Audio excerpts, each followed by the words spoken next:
Fifidianana loholona amin'ny 1 Desambra hiatra amin'ireo mini mandika lalàna amin'ny fitsipiky ny antoko ho ny sekretera jeneraly ny antoko 5. Trano fonenan'ny mpianatra Gatso potika tanteraka miantso vonjy ireo mpianatra. FAHALASAN'I Diego Maradona misaona 3 andro ny ao Argentine izy kianja mpitondrana ny arany. Tomboky lahy sy tomboky vavy mankasitraka anao hatrany manaraka Untitled Alakamisy fa 20 ny volana Novambra izao faly mitsidika ny tokantranonao manolotra ny raba tomboky lahy sy tomboky vavy manasanao ampanazana anaraka ny fotoana ny fampahalalam-baovao hatramin'ny farany. Araka ny efa naratsika tao anatin'ny lohatenim-baovao teo dia hoeny akatsy hoe sika amin'izao fanombohan'ny vaovao izao dia namoaka fanambarana androany ny mpianatra rezionaly eny amin'ny trano fonenan'ny mpianatra eny akatsy manoloana indrindra ny olana trehan'izy ireo mikasika ny trano fonenany. Ho arahantsika izay fanadiadiana izay eo amin'ny sary sy rindran'ny sary ny Mathieu Prince. Toy izao ny trano fonenan'ny mpianatra akatsy fa ity trano ity izao misy varavara isaky ny varavarana. Toy izao ny atao anatiny tery, maizina, zarara miarana. Ankoatra ny fahasimbany trano dia ny fanerana izay fahasimbana hafa koa toy ny famaizan'ny trano izay nisesy manerana nosy tato ato. Feno fanorenana trano tsy ara-dalàna ihany koa ny faritry ny campus. Miantso vonjy araka izany ireo mpianatra. Taky ny fitondram-panjakana maefa mba handray andraikitra ho fanarenana farany izay haingana ireo campus may rehetra. Mitaky ihany koa ny ambaratonga ambony mba hanorina trano vaovao andraisan'ireo mpianatra afaka kabaka tao anatin'ny roa taona nifanesy. Mitaky ny fijerena vaolana maritra amin'ny tsy fandehanan'ny rano ety amin'ny campus universitaire. Mitaky ny fandrodanana tsy misy atakandro ireo fanorenana tsy ara-dalàna rehetra aty anaty campus izahay. Manome 2.7 ora ny tompon'andraikitra ireto mpianatra ireto mba hijerena vahaolana mikasika azy ireo. Isindray araka izany ny fepetra ambonimbony kokoa raha tsy misy vahaolana ao anatin'izay fotoana izay. Araka izany angatana ny tompon'andraikitra maefa isan'ambaratongana mba hamaha ireo olana rehetra voatanisa ireo amin'ny fotoana farany izay haingana ao anatin'ny 2.7 ora. Andrasana araka izany ny valin'ny fangatahany ireto mpianatra ireto ao anatin'izay fepitoana izay. Fa miantraika any anatin'ny antom-pivelomany ireo mpivarotra ara-malagasy ny tsy fisian'ny mpizahan-tany eto Madagasikara nanomboka ny fisian'ny Covid-19 teto Madagasikara ny volana Martsa teo. Araka izany dia miantso vonjy ihany koa ireo mpivarotra eny amin'ny ara-malagasy sy amin'ny sampanana Ambotrimanjaka manoloana izay olana trehan'izy ireo izay. Nambinitsoa Velositraka sy Tahiriny Aina. 100 ireo mpivarotra ara-malagasy tetsy amin'ny sampanana Ambotrimanjaka sy sanomby mivarotra eny an-toerana noho ny fahasahiranana mianjady amin'izy ireo. Tsy maintsy miainga amin'ny fifidianana fitaovana sy ankora entina ampiasaina izy vao afaka mamita ny asa tanany tsy misy anefa na dia ny vola raisina amin'izany aza. Zara fa misy mpanjifa tonga eny an-toerana ao anatin'ny herinandro raha ny fanazavany etsy andaniny tsy misy azon'izy ireo atao manoloana ny fikatonany sisy tany na ny eto an-toerana izany na ny any ivelany. Ireo mpizahan-tany anefa no tena nanjifa entana amidin'izy ireo teo aloha. Izahay tsy manana mpanjifa tena hoe tsy misy mihitsy raha tsy le aéroport no miva dia faharoa manarakaraka an'izay ny commune nefa maka an'le vola dia tsy vao maika izay zany tena tsy manana. Nefa raha 10 isan'andro mandritra an'izay fotoana maro izay nefa ny aéroport tsy miva dia tena efa mitambatra be miditra tsy izany fa mivoaka nefa ny tena be da be. Ohatr'izay zany tsy mbola misy ninina tenaina aminay zany aty na kely varavekary sahirana dia mantra-pitorana ohatran'izao. Nefa ela izay ny antso afo fa mbola avonao ny avo ngamba izao ataony faran'izao ngamba hoe mba nananteny izay mba hoe isy mpanampy izany hoe amin'izany ara-malagasy sehatra ny asa tanana malagasy zany iza no hanampy anay. Nisy ihany natao hoe tosika fameno vatsy tsinjo kaly be dia be ny fomba nanonona anazy ho fanampiana fa tsy mba nahazo an'izany izay ara-malagasy tety. Taloha nefa izay na ny materiel ampiasainay nefa ny sakana amin'ny fanjakana ny andefasana ny entana ny sakana amin'ny fanjakana nefa mba mpiara-mombona antoka amin'ny fanjakana ihany koa izay amin'ny alalan'ny entana satria mba olona ara-dalàna izay ty fa tsy hoe mpivarotra tsy ara-dalàna fa tsy nisy fanjakana nijery izay mahandraky ty ny androany. Ny apahany betsaka amin'ny malagasy miaina amin'izany asa tanana malagasy zany dia mba jereo tompoko ny tompona ndraiky mpanjakana ministry ny asa tanana ministry ny mponina ny fitondram-panjakana mivantana mba hijery an'izao ara-malagasy aty amin'ny rodikso fa mijaly zay. tery na ato aloha na dia ireo lahara-pahamiana amin'ny fiainana andavanandro aza hatramin'ny fandefasana ny zanany an-tsekoly noho ny tsy fisiana. Tanteraka arabaky teny ho izy ireo ny hoe mitrongo vao homana. Velotarainy ireo mpivarotra ireo noho ny tsy mbola nijerena azy mihitsy nandritra ny fotoana fihibohana hatramin'izao fotoana izao. Ny fahasairanana aminay ety aloha izao dia raha malala fa ny anay miankina be amin'ny fizahantany. Dia rehefa tsisy ny touriste dia ohatr'izao izay mamontsena fotsiny mba ho azon'ny rivotra sy ny andro ny entana ao anatiny. Fa amin'izao aloha dia tsisy mihitsy mpividy gasy tsirairay angamba atao hoe raha mahalafo ianao indray mandeha isam-bolana dia tena mahalafo. Indray mandeha lafinao izany mety ho 5,000 izany. Raha amin'izao fiainana izao hoe 5,000 iainanao firy volana tsy vita adin-dray kory ary izay dia efa tsy dia lany. Ny asa atao nefa tsy hita intsony hoe aiza ary ny asa ataonao fa na ny volana ny fond entinao mihetsika amin'izany dia tsy misy tsisy azo antenaina. Fa ny ankizy mianatra ao anaty fidiran'ny mpianatra dia misy ny tena najanona aloha rehefa tsisy ny azo atao dia mba miato kely. Tena hoe tsy maintsy mianatra le mbola hoe lycée izany sy ny CEG primaire sy ny première seconde cycle dia ohatr'izay izany no mianatra fa ny universitaire aloha dia najanona. Eo amin'izay vaovao ny sosialy izay hatrany fa ho an'ny soavinandriana kosa indray sika atao anatin'ny ity toy ny vaovao manaraka ity dia miaina ao anaty fahasairana tanteraka ihany koa amin'izao ny mponina ny antoerana fototra izany ny fidangan'ny vidim-piainana Germain Omenjanahary tahiry ny aina. Tsy tahaka ny zavatra nampanantenaina tamin'ny fampelezan-kevitra no iainanay amin'izao fotoana izao. Hoy ireo tantsaha sendranay tao Soavinandriana. Iainana ny ara-tsin-dalana izay miteraka ny fidangany vidim-piainana. Ankoatr'izay, sahirana amin'ny fampianarana ny ankizy amin'ny tsy fisim-bola. Kanefa ny fanapahan-kevitra apetraka ny fanjakana miteraka savorovoro ara-tsaina ho an'ny ray aman-dreny ihany koa. Grantoia vokatry ny amiana ara-pahasalamana ny fandraisana ny ino dizy teo ny zaza malagasy rehetra tsy atao avam-bola na ny ariary ary ankehitriny miady ny akamaroan'ny firamina aty amin'ny faritra misy anay ny antony dia hoe tsy andoha vola kanefa zao indray hoe mandoha vola manomboka amin'ny 3 volana faharoa eno ihany ny tenin'ny vahoaka fa nareo varinao ambony eo fotsiny dia tsy hitanareo mihitsy ny tenin'ny vahoaka madinika aty ambany aty. Tsy voatazona ny fiakaran'ny sarandalana ao an-toerana. Miakatra noho izany ihany koa ny vidin'ireo kojakoja ilaina amin'ny fiainana andavanandro kanefa ny fitadiavam-bola manahirana. Mahatsiaro koa izay fa mafy be ny vidim-bary ankehitriny satria miakatra ny amin'ny 900 mahery ano azy zao ny kapoaka raha ny teo aloha mba hoe teo amin'ny 500 na 700 izany rehetrarehetra izany dia anankiray hoe mampikaikena ny vahoaka ka dia mandefa an'izay tatitra izay amintsika rehetra. Fa iveny eto Antananarivo kosa indray isika dia totitra ny fako Antananarivo izay no azo ilazana ny zava-misy eto an-drenivohitra amin'izao fotoana izao. Mitety fokontany sy faritra maro araka izany izahay androany ny omaly tsy miova fa voamay miamaloto ihany aza ny tanàna.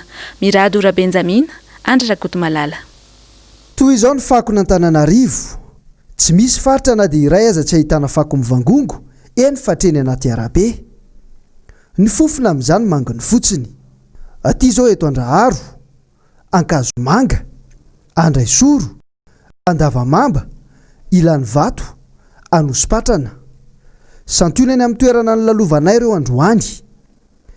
Dia andrasana ny fiverenan'ny Samivay eo ambany fitantanan'ny CUAV vao esoriny reto fako mivangongo tahaka ny tendrombohitra reto. Izy ity tsy hoe vita amin'ny vava fotsiny na hoe vita amin'ny trano podika ato. Tsy maintsy isanandro tsy maintsy alaina foana satria mandotony rivotra ihany ny mpandalo ary zavatra amin'ny zavatra izao mahamenatra mijery azy raha olona vahiny mijery anio. Tsika moa be ny tanànantsika hoe vita io fa tsy vita io hatramin'izao izay ny ataoko hoe tsy vita vava fotsiny io. Tokony mba jeren'ny commune izany le fako eto amin'ny tanàna fa izay mipetraka eto akaiky eto dia mamofona be mandeha ato daholo le izy dia tokony mba asorina isan'andro izany le izy raha mba mety. Petraikany izany mety teraka aretina le izy mamofona be mandositra mihitsy ankilona atao amin'ny tanàna. Araka izao rahantsika mahita izao tena tobaka be ny fako eto Antananarivo. Izany hoe misy olona tokony handray andraikitra izany ao. Ngelina mihitsy ny loha fiainana l'hygiène izany tena tsy ao mihitsy tsy mandeha amin'izay izy mihitsy dia dia raha mba azo atao dia aloha mba tokony mba miasana ny commune.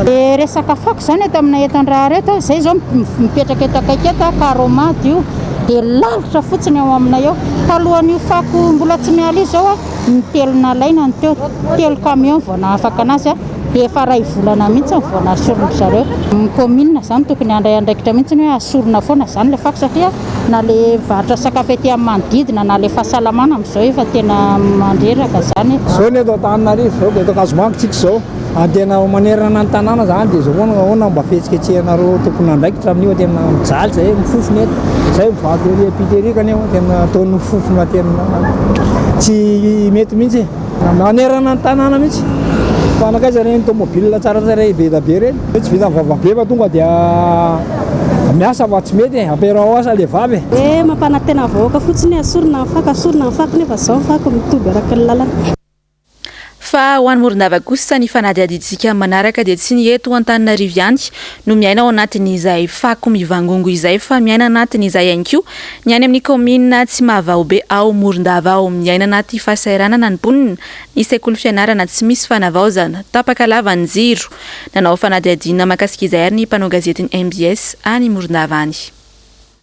Miariary sy hita maso amin'izao fotoana izao ny tsy fahaiza mitantana ataon'ny mpitondra fanjakana fa zary lasa atao mieboebo sy manao tsindry falavo ny vahoaka madinika fotsiny no antom-pisiny izy ireny ankehitriny.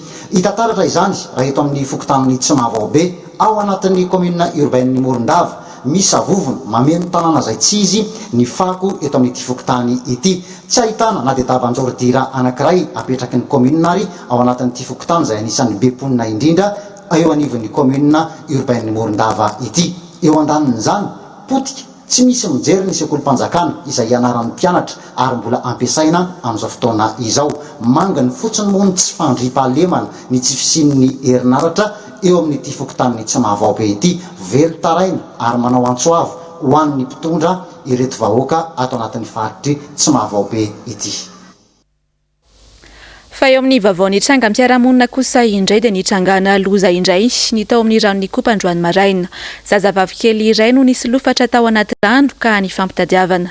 Miradora Benjamin, Andry Rakoto Malala. Androany tamin'ny folo sasany misandratrandro, ankizy vavikely iray 7 taona, fantatra amin'ny anarana hoe Mity, no natelin'ny ranon'ny kopa teo akaikin'ny tohadranon'ny Tanjombato. Mandra-piandry ny mpamonjy voina, dia tovolahy iray no niezaka ny karokazy tao anaty rano.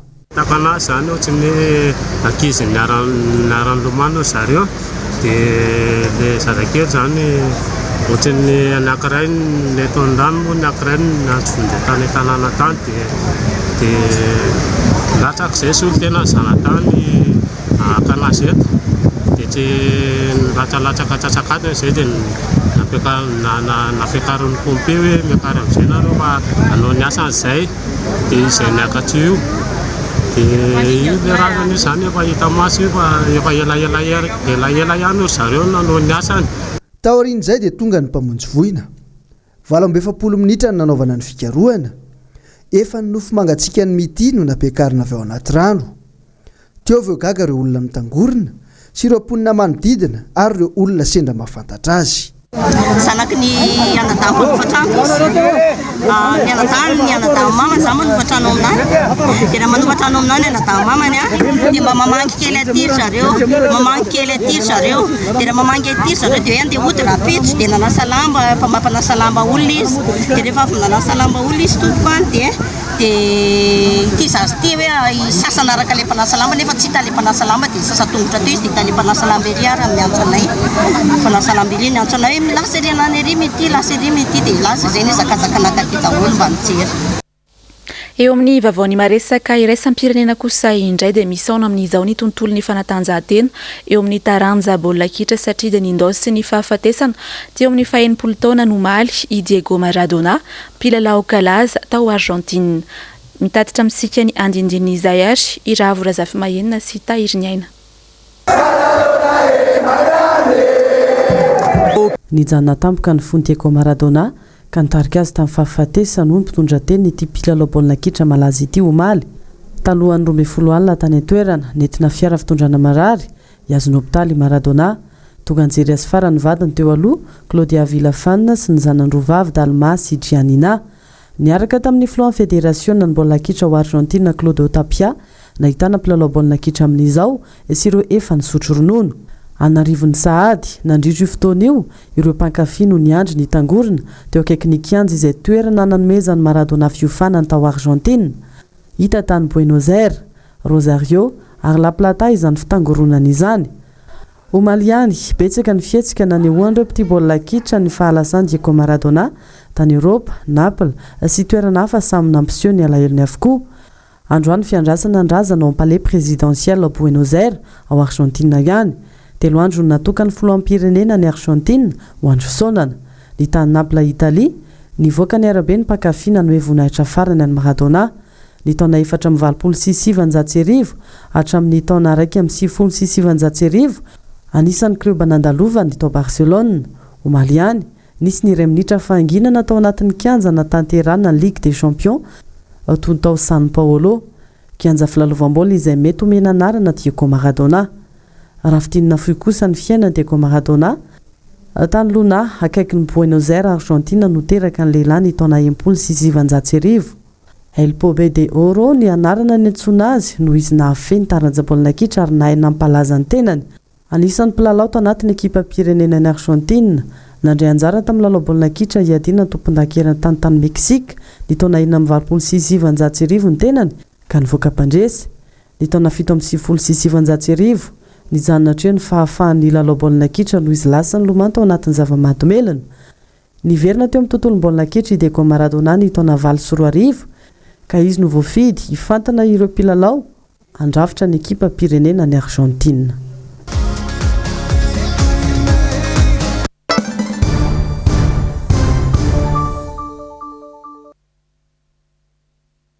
Politika indray isika dia maresaka be ary efa tatoato mihitsy izao ary tsy takona fenina mihitsy nitetika ataony fitondram-panjakana ankehitriny entina ampisarabazana ny antoko-panohitra.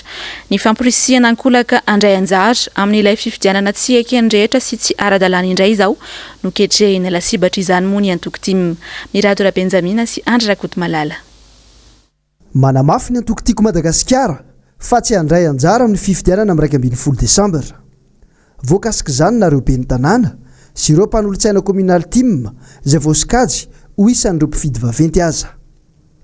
Re anefa fa misy ireo ben'ny tanàna sy conseiller no voaravoravo vola tany ka dia mitady andikany consigne de vote. Aneo ny safidy noho izy ireo hoe manana ny fitsipika entitra amin'ny azy ny team ary ireo mpikambana rehetra ao ireo olobofidy dia nanao dina anaraka io fitsipika io tamin'ny hiditra tao anatin'ny antoko na ihany koa fonirotsaka ho fidiana candidat team. Isika antoko-tiako Madagasikara ny olom-boafidy mpifidy vaventy ao anatin'ny antoko-tiako Madagasikara dia tsy mandray anjara mihitsy ao anatin'io fifidianana io. Fantatritsika hoe inona ny antony ny fanaovana amboletra ny fifidianana io ary izay no antony tsy andraisantsika anjara ao anatin'ny fifidianana. Ho an'ireo izay mbola mieritreritra mivilivily saina na voarebireby dia mafisiko etona ny antokontsika dia antoko mijoro mahitsy manana ny disiplinina sy ny sata mifehana azy dia tsy maintsy mampiaritsika izay ho an'izay olona sanatria mikasa anao ny fandikanana izay foto-kevitra hijoroan'ny antoko izay fa dia manentana antsika rehetra sahy mijoro antoko-panohatra tsika dia tsy maintsy mijoro amin'izay mahampanohatra antsika izay ary tsika tsy miembotra amin'ny fanapahan-kevitra izay niraisana. Isan'ny mampijoro ny team ary antony ananany tanjaka na dia tratran'ny antso-jay nandritra ny fitondrana ny fanesy io fahamafisany fitsipifehezan'ny antoko io. Izay indrindra no antony ijoroany ka tsy leferany eo anoloany ireo mikasa anala baraka ny antoko sy ny filoha nasionaliny. Eo amin'izay vaovao mifandraika amin'ny fifidianana aloha izay hatrany sy dia herinandro izay ny fampelezan-kevitra. Nanahoana tokoa tao anatin'izay herinandro izay toa tsy henoheno tsy mahalona ny olom-pirenena ve? Ho arahantsika ny fanadihadiana mahakasika izay eo amin'ny sary sy rindrany sary ny Mathieu Prince. Herinandro izay no nanomboan'ny fampelezan-kevitra amin'ny fifidianana aloha ny 12 Desambra izao izay aharitra 20 andro. Izany hoe ifarana ny fahasivy ny volana Desambra ka andro fahanginana na ny silence électoral ny 10 ny volana Desambra. Tao anatin'izay herinandro izay anefa toa tsy fantatra akory hoe misy fampelezan-kevitra eto amintsika. Tsy misy renao zavatra mahakasika izany raha tsy tany am-boalohany ny andro voalohany ny sokafan'izany fampelezan-kevitra izany. Misy antony io satria ny mahasahirana ny vahoaka manairana ny vahoaka ho ana tanàna na tananarivo manokana voalohany indrindra aloha ny anina hoanina ny andavanandrony fianaran-janany fa manampitrotraka ihany koa mampametram-panontaniana mihitsy hoe vahoana ny fako e misavovona ny fako eran'ny kion-dalana zay lalovantsika tena misavovona aiza reo le fiara maro be nanaovana propagandy nefa atao hoe fitaovam-panjakana na sehoseho tamin'ireny fotoany reny ohatrany tokony mba hanome fanazavana any ny eo anivon'ny commune urbaine Tanarivo mahakasika an'izany satria raha mbola tao izay niaraka tamin'ny ben'ny tanàna LOHOLONA dia nenjehana foana manao hoe izy ny filohan'ny filakevim-pitantanany zany samyva zany zao ianareo mianakaviny eo anareo ny fitondrana foibe anareo ny ministera anareo ny commune urbaine Tanarivo ary toatrany toa tsy mandeha le izy e manoloana kosa ny resaka mandeha ho an'ireo mpifidy vaventy tim andray anjara amin'ny fifidianana dia efa mazava ny hevitry ny antokatra amin'izay ia atoko mahatanjaka ny tima dia manana rafitra izy hatrany fotony ao anatin'izy dia tsy maintsy misy ny fanaramaso atao zany ao anatin'izay ary mino sy manantena fa anaraka an'izay toromarika zay daholo ny mpikambana rehetra sy ireo grands électeurs ireo ary mbola verika any fa sanatria misy azo ny fakapana anao an'izay dia misy fepetra goavana zay ho raisina ary tsarovy fa ny tima na ben'ny tanànanao tima na olom-bo fidy anao tima na conseil anao tsy lany anao raha tsy ny tima ka rehefa azonao ve le toerana dia ho sanatria ve hivadika amin'le toky anao mahatao anao mivadika amin'le toky dia mivadika amin'le vahoaka ny fidy anao ary manao tsinitsinina le vahoaka zay ny fidy anao fa nahitana fiemorany hatrany kosa ny fanatanterahana ny asam-bomiera mikasika ny volavolan-dalàna 2024 teny anivo ny antenimieram-pirenena raha pitso anefa no anomboka ny lahadinika izay azo ny rehetra hatrehina fa nadiadiana ary eo amin'ny sary sy rindrany sary ny Mathieu Prince hatrany raha ampitsy zoma sy ny sabotsy izao no hiditra anatin'ny lahadinika azo ny rehetra hatrehana na ny séance plénière ny volavolan-dalàna 2024 na ny loi de finance initiale androany eto andro anefa vao tonga niatrika ireo solomavambahoaka ny ministry ny vola sy ny fitantanam-bola izany hoe tsy nisy afa-tsy tapakandro no nanatanterahina ny assemblée na ny travail de commission tonga le izy tamin'ny 17 novambra izy iny tonga dia tenivon'ny antenimieram-pirenena raha araky ny voalazan'ny lalàna manan-kery amin'izao fotoana izao amin'ny lalàna fehizoro ny lalàna amin'ny feny teti-bola-mpanjakana dia mbola mila 10 andro ny antenimieram-pirenena andiniana azy anaovana amin'ny première lecture moa zany zay ny mahalaza azy aingana ny zava-misy anefa rehefa alefa le tety andro dia tsy ampitsolo le 10 andro raha ohatra tiana ho tonga ra-potoana ny anivon'ny antenimieran-dolona koa le izy toa tsy mifanaraka amin'ny laharam-pahamehana andrasan'ny vahoaka ihany koa anefa ny votoatiny ity LFI 2024 ity ary rehefa nandeha le izy ny zavatra tsapa dia ny hoe tsy mifandraika amin'ny réalité misy iainan'ny firenena na ara-toe-karena na ara-bola na ara-tsosialy fomba fijerin'ny akamaroan'ny député azy zay aloha fomba fijerinay aty amin'ny groupe parlementaire anay indrindraindrindra ka dia miandry azy fanazavana ara-teknika matotra kokoa mety aresy lahatra ny aty anivon'ny antenimieram-pirenena izahay ahafahana mitondra ny adi-hevitra mivelatra kokoa eo anivon'ny séance plénière rehefa tonga izany fotoana zany fa ny tena olana zany dia zao hoe na fotoana nanaovana ny travaux de commission azy tena fohy dia fohy to petatoko izany ny fampandaniny ity lalàna ity anefa dia iankina ny fiainam-pirenena ao anatin'ny taona iray manontolo tsy maintsy vitaina alohan'ny raha ampitso amin'ny 10 ora araka izany ny assemblée mialoha ilay séance plénière izay niemotra hatrany noho ny fiandrasana ny tompona andraikitra teo anivon'ny gouvernemanta izay tokony hiarovany ministera ny volavolan-dalàna izay atolony vao io atoandro io anefa izy vao tonga niatrika ireo solomavambahoaka fa ny vory teny andraro androany nihetsiky ny panorama manomana indray nihetsiky manaraka izay karakarain'izy ireo esika izay manara-dalàna tanteraka tsy araky ny fiheverany mpitondra azy Mirado Ra Benjamina Andry Rakoto Malala nangina ny etsika ny vondrona panorama herinandro vitsy zay satria niatrika ny fandiniana ny volavolan-dalàna mifeny teti-bola ireo parlementaire izay isan'ny mandrafitra io vondrona io iverina hitety faritra indray ny etsika ary toy ny natao tany Antsirabe dia iamafy zany tsy emitra manoloana ny fampiororoan'ny mpitandro ny filaminana ireto mpandala ny fahitsiana ny demokrasia sy ny tany tandalana ireto raha ny gendarmerie dia nefa nanapirofo izy a fa be dia be ny gendarme miara-miasa amin'ny dahalo zay aloha zava-misy zany ary amin'izao fotoana zao zany a ny gendarmerie koa zany a no mamaky ady a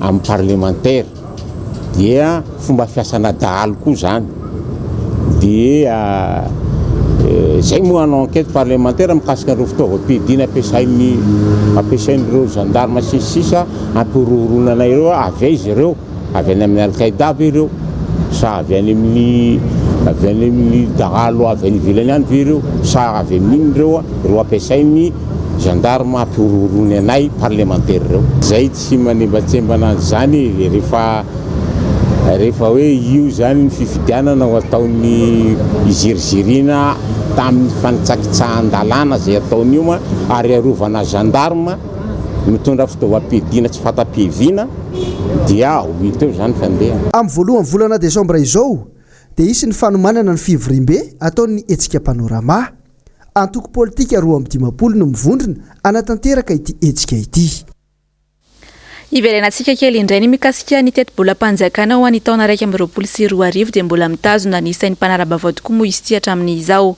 na ny onivony makasika izay ihany koa mantsy androany ny teo anivony antoko CRN Germain Omenjanahary sy Andry Rakotomalala tratriny tsy fahasalamana ary notsaboina nanomboka ny arivan'ny talata teo nisy olombavambahoaka izay voafito amin'ny distrika Antsy faritra Sofia isan'ireo délégation na député vitsivitsy ny voro manokana teny amin'ny primature ny talata teo izy ankoatra ny raharaha makasika ireo ministra efatra tamin'ny fitondrana ny filoha Era-Jaonary Mampianina izay mandalo eny anivon'ny voamera ny fitoroana eny amin'ny antenimera-pirenena dia isan'ny antom-pivoriana ihany koa ny lalàna mifehy ny teti-bolam-panjakana nataona 2024 tsy nisy nipika ny vaovao tao amin'ny fivoriana na naharitra adi-pamatarana efatra aza ny any fantatra dia Jaozan no voatery nahiditra hôpitaly maika taorian'io ho an'ny CRN dia ny solom-bavambahoaka ihany no afaka anampin'ny vahoaka malagasy momba io teti-bola io loi de finance bidon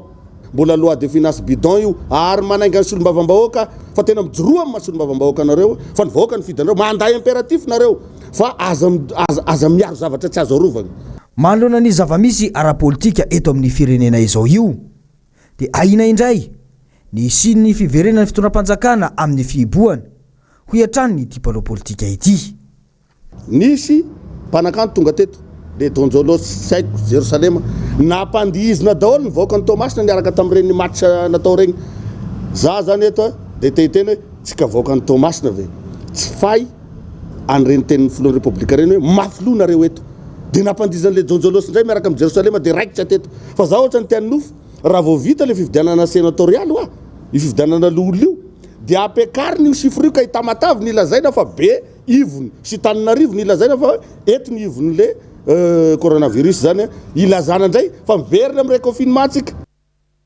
fa niompana tamin'ny resaka mikasika ny famolavolana ny teti-bolam-panjakana 2024 ihany koa ny fandaharana resao alona raha isika teto amin'ny fahitalavitra omaly fa makafakana ireo lafiny maro voalaza ao anatin'izay teti-bola izay no votoatin-dresaka mamintana amintsika ny makasika izay ary nambiny soa velositraka sy tahiriny aina 570 isanjaton'ny vola miditra eto Madagasikara dia avy amin'ny volam-bahoaka avokoa tompony tsy mangatakatiny ny vahoaka noho izany amin'ny alalan'ny fandoava-ketra no azon'ny fanjakana vola betsaka indrindra ka ahafahana manodina ny raharaham-pirenena latsa-danja nefa ny fiainam-bahoaka amin'izao fotoana izao ankoatra ny etra takin'ny fanjakana amin'ireo mpiasa eo anivon'ny orinasa dia mahatratratra amin'ny 4,900,000,000 miliara ariary ny vola ampidirin'ny vahoaka ho an'ny firenena malagasy voarakitra ao anatin'ny volavola mikasika ny teti-bolam-panjakana 2024 ny fidiran'ny fanjakana eo amin'ny sehatry ny tsy miankina sy ny fampananana asa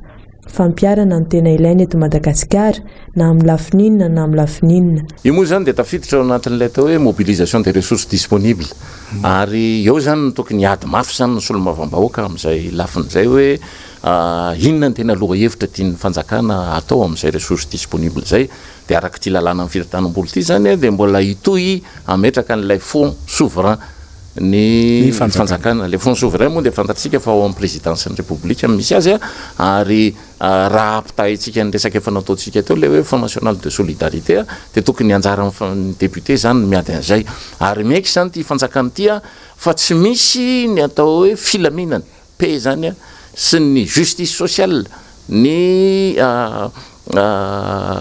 filaminana any anivon'ny ara-tsosialy ny sosialim-bahoaka zany raha tsy misy zay no atao hoe garantie de développement eto Madagasikara. Tsy mbola voaja ny fahalalana amin'ny teny sy maneho hevitra na dia efa voizina hatrany azy zany eto amintsika.